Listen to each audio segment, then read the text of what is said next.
자, 네, 본격적으로 저희가 머신러닝이라고 하는 주제로 들어갈 거고요. 그래서 새로운 파일을 만들어서 시작을 하도록 하겠습니다. 여러분들 콜앱 폴더에서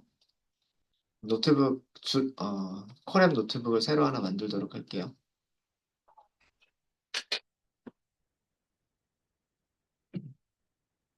그리고 파일 이름은요. 머신러닝 ML 2번 그리고 KNN이라고 하도록 하겠습니다. KNN. 이거는 그 알고리즘 이름이에요. 알고리즘 이름입니다. KNN이라고 했습니다. KNN. 만들어주신 분들은 뭐 연결부터 하시면 좋을 거고요. KNN이라고 하는 알고리즘을 설명드리기 전에 저희가 사용할 데이터를 먼저 보고요. 그리고 어떤 데이터를 사용할 거고 어떤 문제를 저희가 다룰 건지를 설명을 좀 드리도록 할게요. 우선 필요한 모듈들을 임포트를 먼저 좀 하도록 하겠습니다.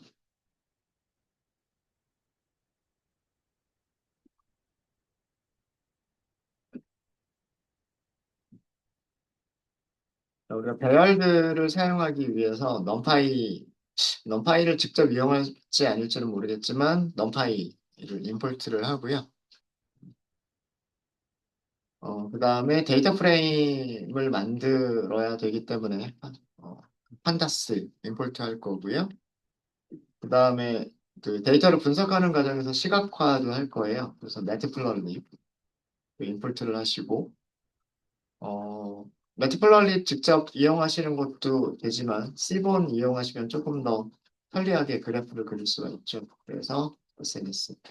그래서 요 네 가지는 우리가 많이 사용을 해본, 많이 데이터 분석할 때 많이 사용해본 그런 모듈들이고요. 그 다음에 파일의 제목에서도 있듯이 KNN이라고 하는 그 알고리즘을 사용한 알고리즘 분류기 분류기를 영어로 뭐라고 하냐면 클래시파이가 분류고요. 클래시피케이션이 분류고 클래시파이어라고 하면 분류를 해줄 수 있는 도구 뭐 그런 뜻이에요. 그래서 클래시파이어라고 하면 분류기이고요. 머신러닝 알고리즘이라고 생각하시면 돼요. 머신러닝 알고리즘이라고 생각하시면 되고 KNN이 어떤 알고리즘인지는 수업을 통해서 설명을 드리도록 하겠습니다. 분류기 클래스가 있어요. 이 분류기 클래스를 임포트 하실 건데요.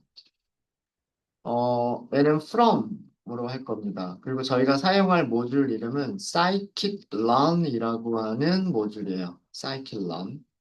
그리고 scikit-learn 안에 neighbors라고 하는 하위 모듈이 있어요. 그리고 이 모듈 안에 kn이라고 하시면요. K-neighbors classifier라고 하는 게 있습니다. 이게 클래스 이름이에요. 이 클래스를 이용하시면 KNN 알고리즘을 사용한 분류를 할 수 있는 머신러닝을 저희가 할 수가 있어요. 그래서 여기까지를 일단 임포트를 먼저 좀 할게요.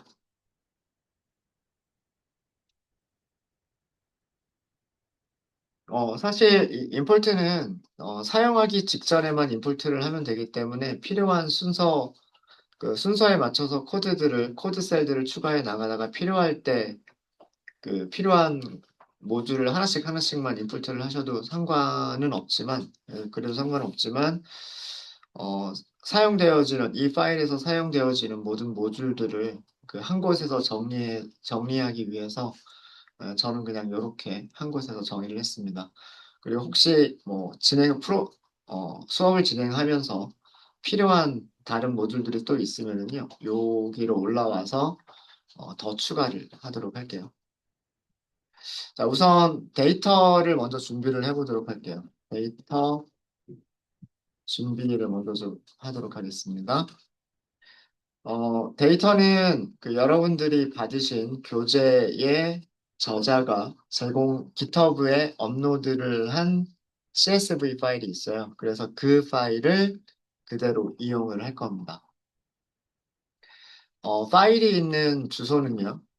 파일 패스라고 할게요. 파일이 있는 주소는 그 이렇게 되어 있어요. https bit.ly fish 언더스코어 csv 언더스코어 데이터 이렇게 되어져 있습니다. 주소가 그렇게 길지 않죠. 근데 이게 실제 주소는 아니에요. 혹시 bit.ly라고 하는 사이트 아세요? 이 사이트가 어떤 사이트냐면 여러분들 예를 들어서 뭐 제 GitHub 같은 경우에 github.com 뭐 jko 빅데이터 53기 요 부분이 주소잖아요. 웹페이지의 주소란 말이에요. 만약에 데이터셋을 들어가게 되면 클릭을 하게 되면 데이터셋이라고 하는 폴더를 들어가기 위해서 어, 클릭을 하게 되면 여기 보시면 주소 이 위쪽에 주소 한번 보세요. 브라우저에서 주소를 보시면 더 뒤쪽에 이렇게 더 들어가죠. 그쵸? 그 다음에 뭐 여기에서 뭐 예를 들어서 뭐 exam.csv라고 하는 걸 보겠다. 이렇게 해서 클릭해서 들어가면 또 이렇게 더 늘어나죠. 그쵸? 게다가 그 다음에 이거를 로 파일로 보겠다. 그래서 로를 클릭하게 되면 실제 파일의 내용만 이렇게 볼 수가 있죠. 이때 주소는 또 여기 바뀌었죠. 주소가 raw.github.user.content.com 어쩌고 저쩌고 저쩌고 하면서 쭉 길죠. 이 주소 이름을 다 기억하기가 힘들잖아요. 그래서 원래는 이 주소를 다 일일이 입력해가지고 주소줄에 이 브라우저의 주소줄에 입력을 하게 되면 그 파일이 있는 웹사이트를 찾아갈 수가 있어요. 찾아갈 수가 있는데 사실 이 주소를 외우고 다닌다는 거는 거의 불가능에 가까운 일이죠. 그래서 웹페이지에서는 전부 다 링크들을 만들어서 클릭하면서 그 파일이 있는 위치를 찾아가도록 웹페이지는 만들어져 있어요. 웹페이지는 있고 그때마다 이렇게 주소는 바뀌게 돼요. 이런 주소들이 너무 복잡하기 때문에 bit.ly라고 하는 사이트에서 주소를 서로 1대1 매핑을 시켜주는 거예요. 뭐 굉장히 긴 주소를 짧게 줄여서 외우기 쉬운 주소로 1대1 매핑을 시켜주는 사이트가 bitly라고 하는 사이트가 있어요. 그래서 이거를 영구적으로 사용을 하시려면 아마 유료로 사용을 하셔야 될 거예요. 근데 이런 식으로 하시면 전체 주소를 모르시더라도 간단하게 찾아갈 수 있다라는 그런 내용입니다. 아마 여러분들 핸드폰에서 문자 메시지나 카톡에서 링크 날라오는 거 보면은요, 링크가 되게 짧게 되어져 있잖아요. 그래서 그거 클릭하면, 물론 피싱 메시지인 경우들이 많아서 저 같은 경우 한 번도 그런 링크들을 클릭하지는 않지만 그런 링크들 보시면 되게 짧게 되어져 있어요. 뭐뭐.뭐뭐 뭐 이런 식으로. 네, 그런 것들이 전부 다 어떤 웹사이트를 찾아갈 수 있도록 주소를 긴 주소를 짧게 변환한 그런 주소들을 여러분들 문자로 보내는 거예요. 네, 비트LI가 그런 역할을 해주는 겁니다. 실제로 파일이 저장된 위치는 GitHub이에요. 이렇게 짧게 되어져 있지만 여러분들 교재에 저자가 운영하는 GitHub 사이트에 실제로 저장이 되어져 있는 CSV 파일입니다. 자, 이게 파일의 주소고요. 그럼 데이터 프레임을 만들어 볼게요. 데이터 프레임은 fish라고 하도록 하겠습니다. 이게 CSV 파일이기 때문에 pandas.read CSV라고 하는 함수를 이용하시면 되고요. 여기에 파일 패스를 주시면 데이터 프레임을 만드실 수가 있으세요.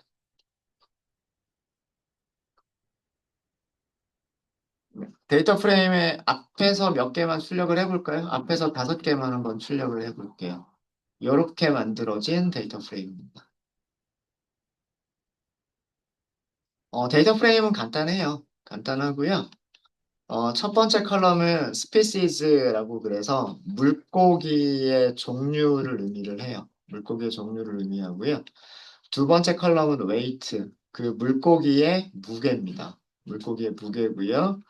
그 다음에 세 번째는 랭스, 물고기의 길이. 그 다음에 다이어고널은 대각선, 대각선. 그리고 하이트는 높이, 위드스는 두께예요. 두께.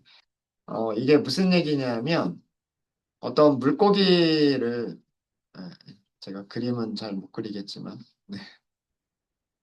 뭐 이런 물고기가 있어요. 물고기 같이 생겼나요? 네.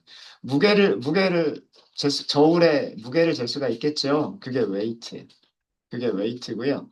랭스는 여기서부터 여기까지 요렇게 그 줄자를 가지고 측정할 수가 있겠죠. 이게 랭스고요. 다이어고날은 요렇게 했을 때 요 대각선 있죠. 대각선. 이 대각선이 다이어고널이고요. 하이트는 요 높이를 하이트라고 했습니다. 그럼 두께라고 하는 거는 뭐냐면 물고기를 앞에서 이렇게 보시면 이렇게 생겼겠죠. 그죠? 그러면 요 물고기에 두께 있을 거잖아요. 두께. 그죠? 그게 위드스예요. 위드스. 이렇게 여러 가지 방향에서 물고기의 길이들과 그리고 무게를 측정한 데이터 프레임이 피쉬라고 하는 데이터 프레임입니다. 그리고 사실 이 데이터 프레임은 뭐 여러 교재에도 있지만 저자가 직접 수집한 그런 데이터는 아니고요. 캐글이라고 하는 사이트, 캐글이라고 하는 사이트에서 물고기의 종류를 물고기의 종류를 예측하는 그런 문제가 있어요. 그런 머신러닝 문제가 있는데 거기에서 사용된 데이터예요. 거기서 사용된 데이터들 중에서도 일부를 저자가 약간 추려내서 그래서 만든 그런 CSV 파일입니다. 네, 데이터 프레임에 대한 내용은 아시겠죠? 데이터 프레임에 대한 내용 아시겠고, 그 다음에 인포를 한번 좀 볼게요.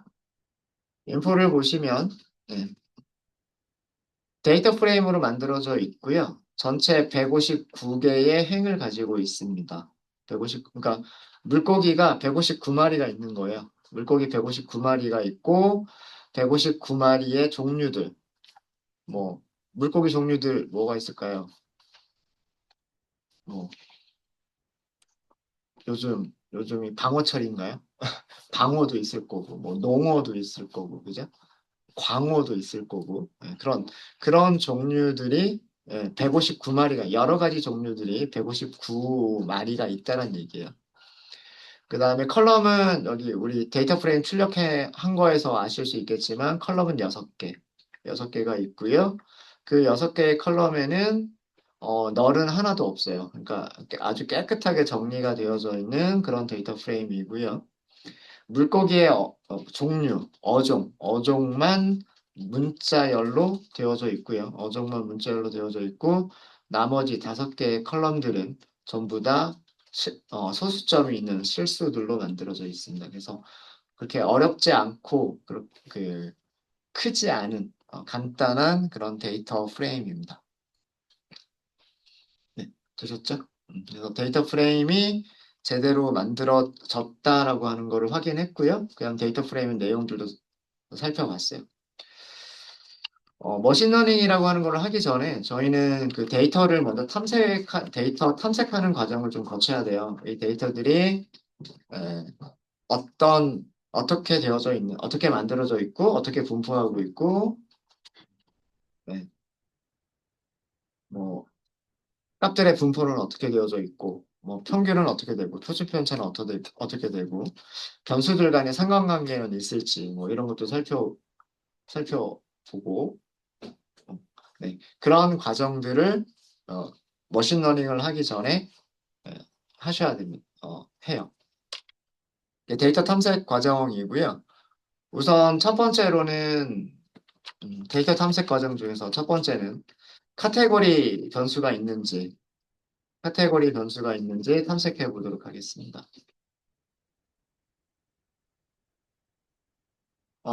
실수 타입들은 연속형 변수기 때문에, 그죠? 카테고리가 될 수는 없을 거고요.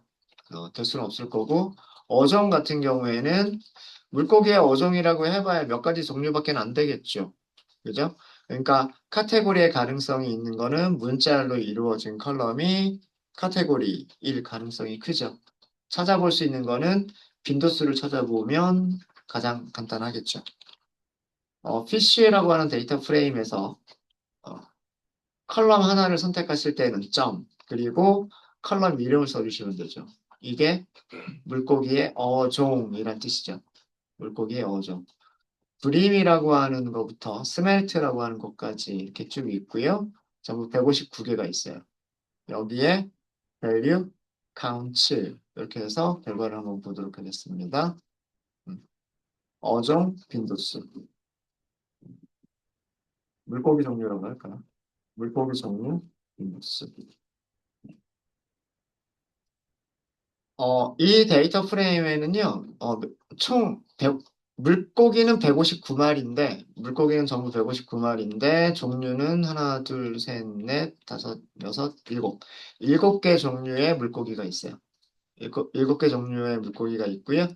그 중에 퍼크라고 하는 물고기가 56마리가 있고요. 브림이라고 하는 물고기가 35마리, 가장 작은 물고기는 화이트피쉬라고 하는 게 6마리. 그러니까 데이터를 수집을 했는데 이렇게 159마리의 물고기의 데이터들을 수집했다는 얘기. 그러니까 얘네들은 카테고리로 볼 수가 있겠죠. 이러면은 어, 7개군요. 7개의 카테고리를 갖는다. 이렇게 우리는 볼 수가 있겠죠. 음. 그래서 원래 케글에 나왔던 문제는 뭐냐면 케글에 나왔던 문제는 뒤쪽에 있는 이 숫자들을 가지고서 물고기의 무게와 물고기의 길이와 뭐 대각선 길이, 물고기의 키, 물고기의 두께 이런 숫자들을 알면 그 물고기의 어종을 물고기의 종류를 예측할 수 있을까라고 하는 게 케글의 문제였었던 거예요. 그러니까 숫자들만 가지고 어, 어, 뭐 시장이나 마트나 혹은 뭐 노량진 수산시장 같은 곳에 딱 가가지고 물고기 봐가지고 여러분들 물고기 종류 알아요? 보고 저도 이게 광어인지 방어인지 저도 잘 모르는데 예, 예. 그런 것들을 무게를 재보고 길이들을 재보면 그 이 숫자들만 가지고서 이게 광어인지 방어인지 알 수 있느냐 그게 원래 케글의 문제였었던 거예요.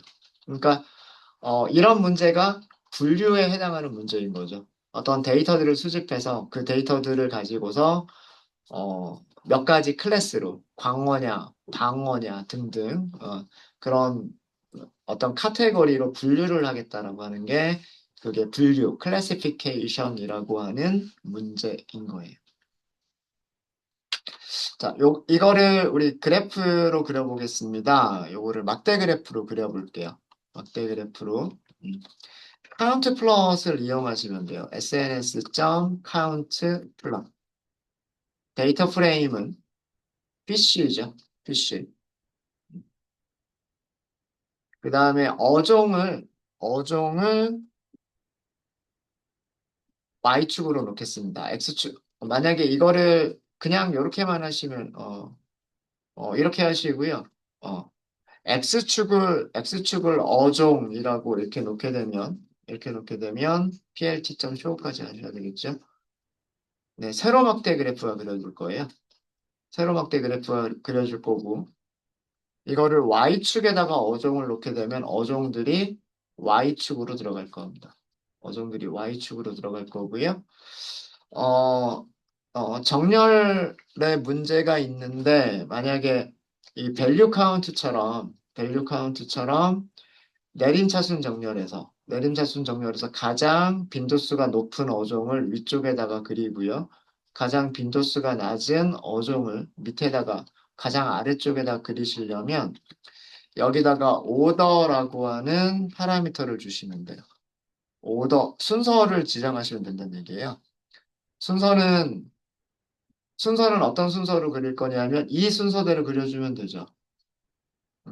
요 순서대로 그려주면 되는 거잖아요. 이 순서는 뭐예요? 이 순서는 물고기 어종을 밸류 카운트를 해서 나온 결과의 인덱스들이잖아요. 그죠? 인덱스들이기 때문에 그렇게 써주시면 돼요. 물고기 어종 밸류 카운트 결과의 인덱스를 순서로 하겠다. 이렇게 하시면 여기 있는 순서랑 똑같은 순서로 그려주게 됩니다. 네, 그래서 그래프 숫자로 보시는 것보다 그래프로 보시는 게 훨씬 더 바로 보실 수가 있으시겠죠. 159마리의 물고기들 중에서 퍼크라고 하는 물고기가 가장 많고 화이트피쉬라고 하는 물고기가 가장 적다라고 하는 거를 한눈에 파악할 수가 있습니다. 되셨습니까? 그러니까 이 데이터 프레임은 그 어종별로 같은 숫자, 같은 개수의 물고기들을 조사한 게 아니고요. 어종별로 어떤 물고기는 좀 많이 조사가 되어져 있고, 그 다음에 어떤 물고기는 좀 적게 조사가 되어져 있는 카테고리별로 균등하지 않은 그런 분포를 갖고 있는 데이터 프레임이에요. 그것도 여러분들 염두에 두셔야 돼요. 그러니까, 어, 어떤 데이터들이 카테고리별로 동일한 숫자들을 가지고 있을 때 수행하는 머신러닝 방법하고요. 그 다음에 카테고리들이 이렇게 개수의 차이가 큰 그런 데이터에서 머신러닝을 수행할 때 약간의 방법이 차이가 있을 수가 있어요. 그러니까 더 좋은 예측 결과를 내놓으려면 조금 다르게 수행을 해야 된다는 게 있어요. 그거는 나중에 수업 시간에 저희가 다루게 될 거고요. 다루게 될 거고. 자, 카테고리 변수는 요거 하나밖에 없고요. 자, 그럼 우리 이번에는 연속형 연속형 자료들을 탐색해 보도록 하겠습니다. 그러니까 쉽게 얘기해서 숫자 타입, 실수 타입들을 보겠다는 얘기죠. 실수 타입을 보겠다는 얘기는 평균, 표준 편차, 최소값, 최대값, 중앙값 이런 것들을 보겠다는 얘기예요. 그렇겠죠? 그럼 가장 간단한 방법은 뭘까요? 데이터 프레임에서 평균, 표준 편차, 최소값, 최대값 이런 거 한꺼번에 다 보려면 제일 간단한 방법이 디스크라이브죠. 디스크라이브. 디스크라이브를 하면 널이 아닌 데이터 개수가 몇 개인지 각 변수별로 weight라고 하는 변수, length라고 하는 변수 각각의 변수별로 널이 아닌 데이터는 몇 개인지 그리고 평균 값은 얼마인지 표준 편차는 얼마인지 최소값 얼마인지 중앙값 얼마인지 최대값 얼마인지 등을 우리가 볼 수 있습니다. 되셨습니까? 자, 여러분들께 잠깐 시간을 좀 드릴게요. 그 연속형 변수들의 박스 플롯과 히스토그램을 한번 그려보세요.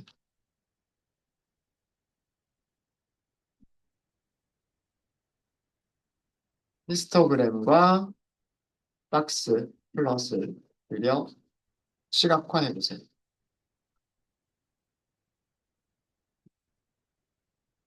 그러니까 여기 있는 5개의 변수를 다 그리셔야 됩니다. 웨이트의 히스토그램도 그려보시고요. 웨이트의 박스 플롯도 그려보시고 랭스의 히스토그램도 그려보시고 박스 플롯도 그려보시는 겁니다. 근데 만약에 이러, 만약에 저라면 이렇게 좀 플러스를 조금 크게 만들어 가지고요. 여기를 5개로 나눌 것 같아요. 이렇게 5개로 나눠서 변수 5개 있잖아요. 변수 5개 있으니까 여기는 웨이트의 히스토그램, 그 다음에 랭스의 히스토그램, 다이어고널의 히스토그램, 하이트의 히스토그램, 위드스의 히스토그램. 이렇게 그려볼 것 같고요. 박스 플롯도 마찬가지로 이렇게 5개의 서브 플롯, 다섯 개의 서브 플롯을 만들어가지고 그 다섯 개의 서브 플롯 안에 각각 박스 플롯을 다섯 개를 그려볼 것 같아요. 이렇게 한번 해볼까요? 네. 시간 드리도록 하겠습니다.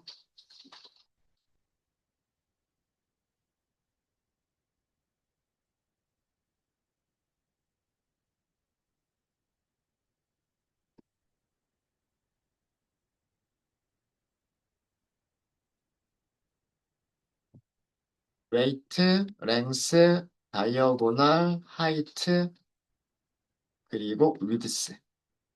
이렇게. 이렇게 다섯 개의 변수를 서브플롯 다섯 개를 나눠서 히스토그램 쭉 그려보시고요. 그 다음에 또 서브플롯 다섯 개를 나눠서 박스 플롯 그려보시고.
반복문을 가지고서 저희가 그려봤고요. 어, 마찬가지 방법으로 히스토그램 그려보도록 하겠습니다. 아까와 똑같은 방식으로 하시면 되겠죠.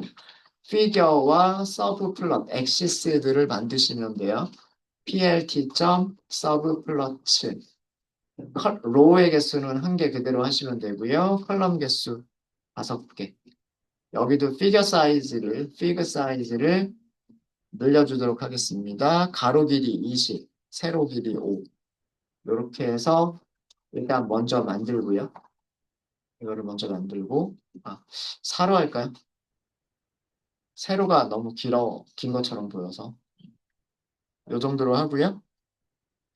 자, 아까와 마찬가지로 반복문을 만드시는데, 반복문에서 인덱스와, 인덱스와 값, 인덱스와 값, 어디에 어떻게 하시면 되냐면, enumerate, enumerate features, 이렇게 하시면 됩니다.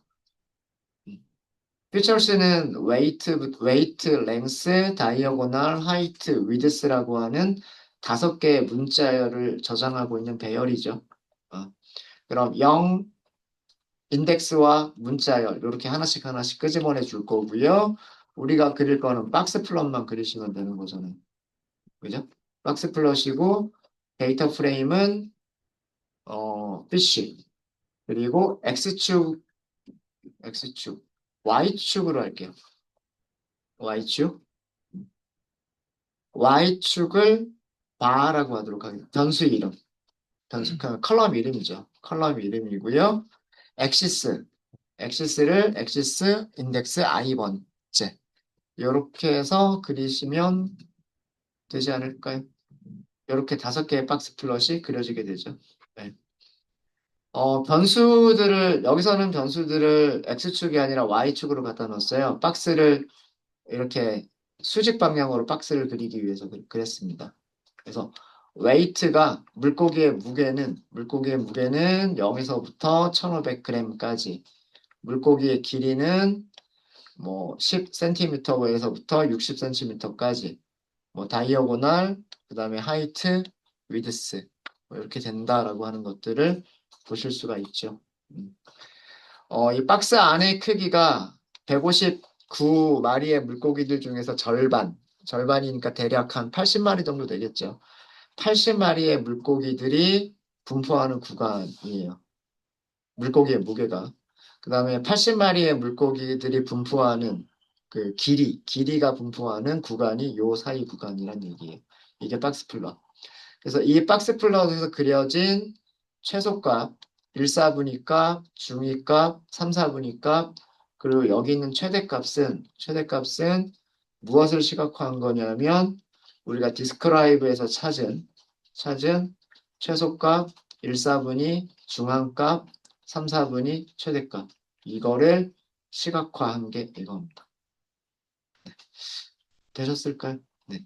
이렇게 반복문을 잘만 이용하시면 반복되는 코드들을 조금 간단하게 여러분 줄이실 수 있으세요. 네.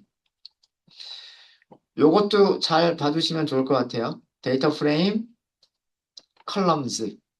그러면 컬럼 이름들이 나오죠. 컬럼 이름들이고, 컬럼 이름들은 배열이기 때문에 배열은 슬라이싱을 할 수 있다. 인덱싱도 할 수 있고 슬라이싱도 할 수 있다. 요거를 이용하시면 우리가 그 컬럼 이름들을 손으로 일일이 문자열을 타이핑하실 필요가 없으십니다. 네. 한 가지만 더 하고 저희 쉬는 시간 갖도록 하겠습니다. 변수들 간의 상관관계를 시작해 보도록 하겠습니다. 변수들 간의 상관관계를 시각화해 보도록 하겠습니다. 상관관계를 시각화할 때 가장 적당한 그래프가 뭐예요? 상관관계는 X축, Y축 놓고서 점을 찍어주면 2개의 변수가 같이 증가하는지, 같이 아니면 감소하는지, 정비례인지, 반비례인지, 뭐 상관계수가 클지, 작을지, 이런 것들을, 한눈으로 볼 수 있는 게 그게 상관관계죠. 산점도 그래프를 그리는 거예요. 하나씩 산점도 그래프를 그려볼 수도 있고요. 아니면 C본에는 모든 변수들을 한꺼번에 산점도를 그릴 수 있는 그런 기능도 있죠. 그거를 페어 플롯이라고 하죠. 페어 플롯. 그래서 C본.페어 플롯이라고 하시면 되고요. 데이터에는 데이터 프레임 이름을 주시면 되고요. 음. 이것만 주셔도 plt.show 이렇게 하시면 상관관계들을 쭉 하고 보여줄 수가 있어요. 이렇게 보여주죠. 이렇게 보여줄 수가 있고요. 음.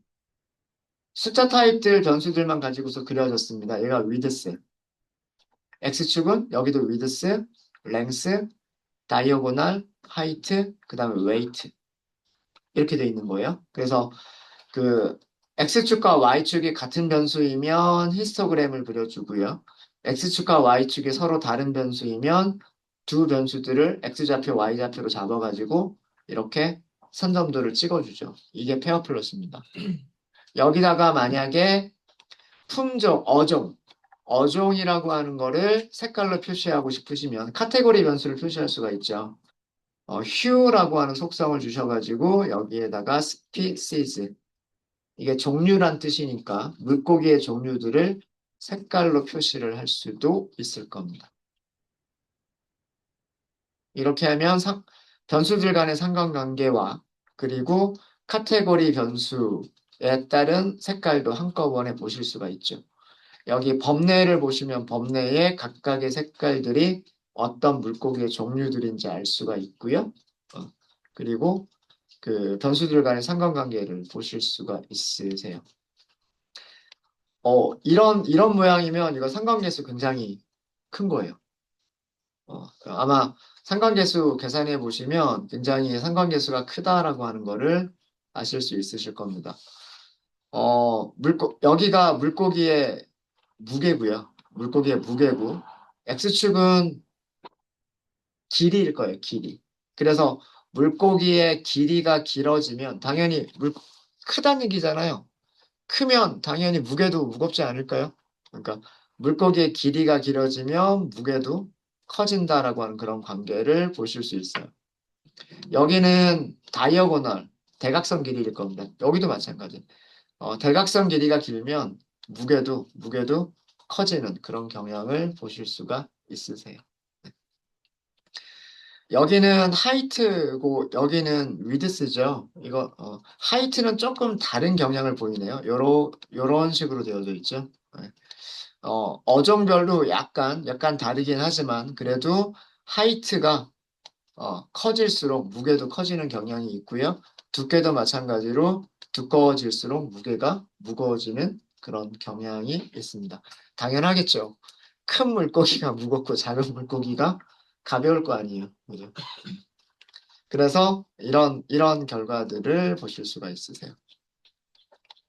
네, 되셨을까요? 네, 이렇게 해서 저희는 데이터 탐색 과정까지를 거쳤어요. 데이터 탐색 과정까지를 거쳤고, 이번 시간은 여기까지 하고요. 다음 시간에 분류 문제를 정의를 하고, 분류 문제를 하기 위해서 데이터 프레임에서 일부만 저희가 다시 추출을 할 거고요. 그리고 KNN이라고 하는 알고리즘이 어떤 것인지를 남은 시간 동안 저희가 살펴보도록 하겠습니다. 네, 혹시 질문 있으신가요? 질문 있으세요? 질문 없으십니까?